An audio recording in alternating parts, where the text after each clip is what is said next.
I will be talking about the case of Dorothea Gray Puente, also known as the Death House Landlady. Over here, I have off screen, I have my notes of research that I will be looking at for reference throughout the video. And there are 3 parts to this: her early life and childhood, her criminal activity, and then an analysis done by me. Dorothea was born in 1929 in California. She's the second youngest of 6 siblings. These 6 siblings being named James Jim Gray, Jesse W. Gray, Sylvia G. Gray, Audrey W. Gray, and Jesse E. Gray. Her father, Jesse James Gray, died of tuberculosis when she was 8 years old.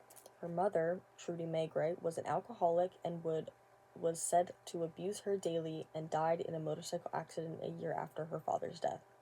She was said to be in and out of foster and family care and separated from her siblings during this time. When she was 16, she lived in Washington, where she tried to be a prostitute, but ended up getting married to Fred McFall in 1945. Though they were only married for 3 years, they had children together, but Dorothea did not take any part in raising them. After Fred divorced her in 1948, she moved back to California. When in California, she went back to committing crimes, and went to jail for 4 months due to bouncing a check. And instead of staying to fulfill her probation, she ended up skipping town. She then moved to San Francisco in 1952 and married Alex Bren Johansson, but their relationship was said to be full of arguments, mainly due to Dorothea's drinking and gambling habits. Alex sent her to the psych ward after she offered to give a sexual favor to an undercover cop. They ended their marriage in 1966, and then she went on to have 2 short-lived marriages with Roberto Puente and then Pedro Angel Montalvo. In the 1970s, she opened her first boarding house in Sacramento. I feel like her childhood behavior does reflect her problems.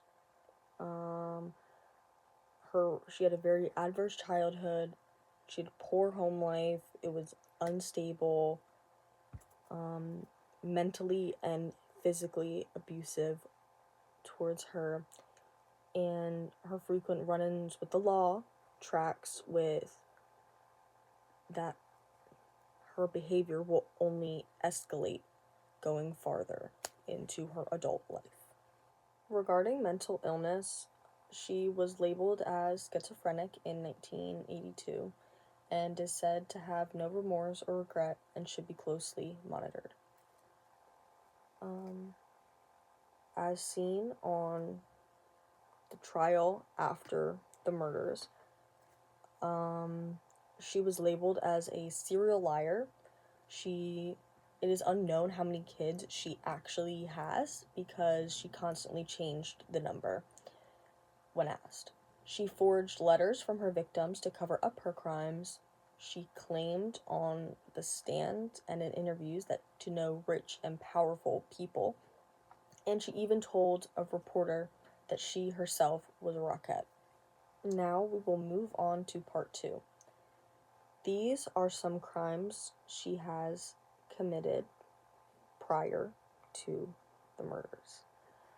She would take in difficult cases at her first boarding house from social workers and give them a place to stay, and this made her admired and respected in the community that she lived in. She ended up losing her first boarding house after being caught for forging her own name on her tenants' benefit checks. She also worked as a caretaker in the 1980s and ended up drugging her patients to steal their valuables. In 1982, she was indicted for the thefts that she committed and was let out 3 years later. This is when a psychiatrist diagnosed her with schizophrenia and said that she shows no remorse and should be watched closely. This obviously fell on deaf ears, as she immediately went back to her old ways with no issue, as she opened her second boarding house. Though at this boarding house, she exclusively took in homeless people without close friends or family, and in doing this, no one seemed to notice that these people went missing. She even passed them off as friends staying with her to her parole officer. Even though my project is on the serial killer Dorothea Puente, I would just like to take a minute to honor the victims and talk about them as they are. People who lived and whose lives were taken by Dorothea Puente. They are not just another number in her case. They were much more than victims and people who are incarcerated, homeless, or didn't have many people who cared about them and checked in on them constantly. I tried my best to get as much information as possible on each of these individuals, though some of them I could not find a picture or there wasn't a lot found about them. I did really try. And what's even worse is that a lot of the families and the victims themselves did not get justice because she was only convicted of 3 of the murders. Ruth Monroe, who passed at age 61, was a friend and business partner to Puente, and her family noticed the change in her behavior through the letters and tried to seek justice for her.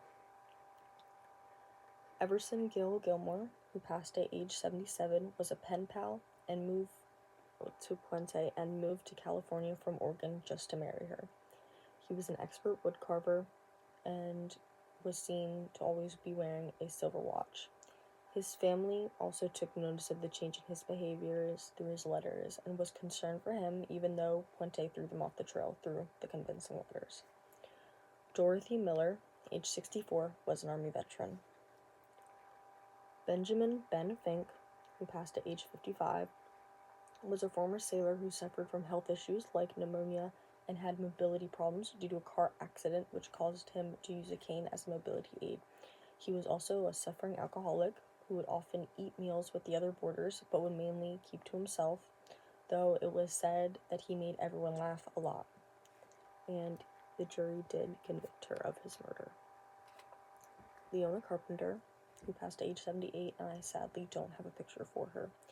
She was the oldest of the group and had made funeral plans prior to her passing. She was also reported to be very ill at the time of her death, which meant she would not have been able to take the drugs herself. And the jury also convicted Puente of murder for Leona Carpenter. Alvaro Burt Montoya, who passed at age 52, was a tender man with intellectual disabilities who would rarely talk, though when he did, it would be almost entirely nonsensical. He had a social worker who would go to the home to check on him pretty frequently, and she was also convicted of his murder. Betty Mae Palmer, who passed at age 78, sadly, I could find no information about her, but I do have a picture. James Gallup, who passed at age 62, was said to have helped Puente around the house, and he even survived a heart attack and brain tumor surgery. And lastly, Vera Faye Martin, who passed at age 64, was a mother who contacted her daughter every day on her birthday. This second boarding house is the death house. She was believed to have up to 9 victims between the years of 1982 and 1988. From her being released from prison in 1985, she opened her second boarding house, where she killed at least 7 of her tenants, these tenants being named Dorothy Miller, Leona Carpenter, Ben Fink, James Gallup, Bert Overo, Betty Mae Palmer, and Vera Faye Martin. When her tenants' Social Security checks came in, she continued to forge their signatures and receive them herself, as she did at her first boarding house, to what she got put in prison for 3 years. She also had a pen pal from prison named Everson Gilmouth, or Gill. They lived together after she got out of prison and were planning to get married. Puente wanted a shared bank account with him, and Gill's family was suspicious due to him not being heard from at all. It is said that she killed him in late November or early December of 1985. She hired a man to build a wooden box to which she said were for books. In this box, she put dead Gil and nailed it shut. When the man returned, she asked him to drive her and the box to her storage unit, and on the way, decided that she would just drop the box into the river. She even went as far as to give Gil's truck to the man as payment. She then went on to pretend to be Gil to his friends, family, and the government. Also, while she was not convicted of this, it is assumed that Ruth Monroe, who stayed at her first boarding house and died from a drug overdose a bit before Puente was incarcerated for forging benefit checks, was killed by Puente. You may be thinking, she had other tenants. There were other people staying there that left that she did not kill. So how did nobody notice? Was nobody suspicious of her? Tenants were known for not being around long times, especially with the people that she would choose to let stay there. People struggling with addiction issues, people in and out of incarceration, and people who were without homes. She would say that people moved out, that they were on long vations, or were thrown out for alcoholic tendencies. The only person who seemed to notice the oddness in everything that was going on was Puente's old cellmate, Brenda Trujillo, who also lived there temporarily. She reported in a letter while incarcerated to the Social Security admin that while she is incarcerated, Puente was cashing her Social Security checks in her name and has had prior offenses to this. Though the SSA did not take her seriously due to her being in and out of prostitution and heroin use. Puente even wrote letters to Brenda Trujillo saying that nobody would be taking her seriously and basically, for lack of a better word, mocking her. Her main mode of committing the murder was she used a drug called Dalmane on every person she killed. This is an insomnia drug.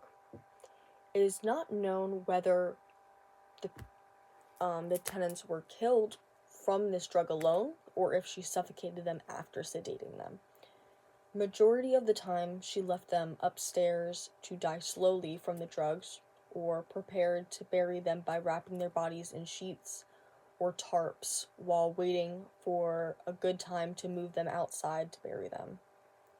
In solely one case, she, for reasons unknown to investigation, dismembered a body and the parts were never found. She buried 6 of the tenants in the backyard and 1 in the front. You may be wondering how she was even caught in the first place. Well, she was caught by Judy Moyes, who was the social worker for Alvaro Bert Montoya, who was a tenant there that was developmentally disabled, almost mute, and mentally ill. He was usually homeless and was said to have the demeanor of a child who was defenseless. There is reason to believe that she enlisted Bert to help her move the bodies down to the graves that he also probably had to dig. In 1988, Judy was worried when she could not find or contact Bert. Puente had conflicting stories of him being in Utah or moving back to Mexico because Bert was from Costa Rica. Judy ended up filing a missing persons report, and the police investigated Puente's house but found nothing to raise suspicion due to all the tenants backing up the story of Bert going to Utah or moving back to Mexico. Though John Sharp, who was a tenant, flashed the cops a note saying, in quotes, "She wants me to lie to you," which made police suspicious. A few days later, they returned to the boarding house to ask to dig in the backyard, which Puente allowed. They ended up finding a femur and 7 bones. It was also said in an interview of one of the police officers that were actually there that she was just watching them from the window, and it felt very sinister. As for the trial, after the news came out, she went on the run to Los Angeles for 5 days. She was then brought back after she was recognized from the TV. She was charged with 9 murders initially, but insisted to reporters that she never killed anybody. During the trial, she was consistently portrayed as a sweet old lady due to her outfit of choice and her round glasses, or a criminal who manipulatively preys on the weak, and there was no in between. Prosecutors claim she is the most cold and calculating female killers the country has ever seen. The trial went on for several days, and the jury only found her guilty of 3 of the murders, and this can be due to her grandmotherly persona. She ended up receiving 3 back-to-back life sentences and goes down today as one of California's worst serial killers. Throughout the entire trial, until she died in 2011 in jail at age 82, she claimed to be innocent and that she took good care of her tenants. This is where part 3 will begin of the analysis of Dorothea Puente. So, as of what category she would fit into, I say that she is organized. She really thought out how much downmean to give the tenants and to incapacitate them or kill them, and would send letters to family posing as them if anyone became suspicious. She forged their welfare checks and pretended she was them. She would also tell other tenants that they went on trips or just left without warning. She also knew exactly when to drag the bodies out to be buried. She obviously planned out the details in almost every single way. As for what type of killer she is, I believe that she is a power-oriented killer. Power-oriented types, their main objective is to gain and exert power over their victims. I feel that she did this by making them weak and sick by drugging them with the Dalman, and then taking care of them. These kinds of killers also tend to be victims of childhood abuse, which she is at the hands of her mother and maybe other people, though that is unknown. She also sometimes smothered them, which is also a way to exert power on someone who is weaker and show the victim that the killer is stronger than them. I assessed her personality using the social cognitive theory. This theory recognizes the influence of how people think and consider the role of the environment on the development of personality. Puente had adverse childhood experiences that most likely had a big impact on her personality. Her environment in childhood of being abused in and out of foster care and then being out on the streets influenced her personality, which is exposed through her behavior. Her behavior, which is her crimes and attitudes towards them, says that she does not feel remorse for what she has done. She denied it continuously and claimed outwardly to reporters that she would take care of her victims. Dorothy Puente chose to hide behind the stereotype of an innocent grandmother to avoid responsibility and to try and get away with her crimes. She seemed to have a prejudice against people struggling with addiction, who were in and out of jail, who had little to no family or friends, who would check in on them consistently. This shows that she seemed to target these types of people.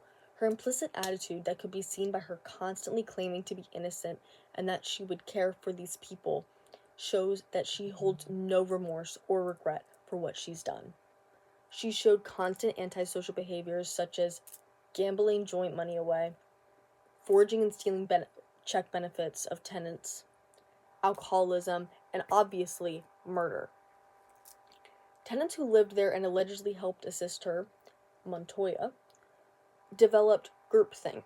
He is said to have gone along with what she wanted, like moving the bodies and digging the graves in the yard, yet I really doubt he himself thought it was the right thing to do. I do think that her environment nurtured her into being this killer.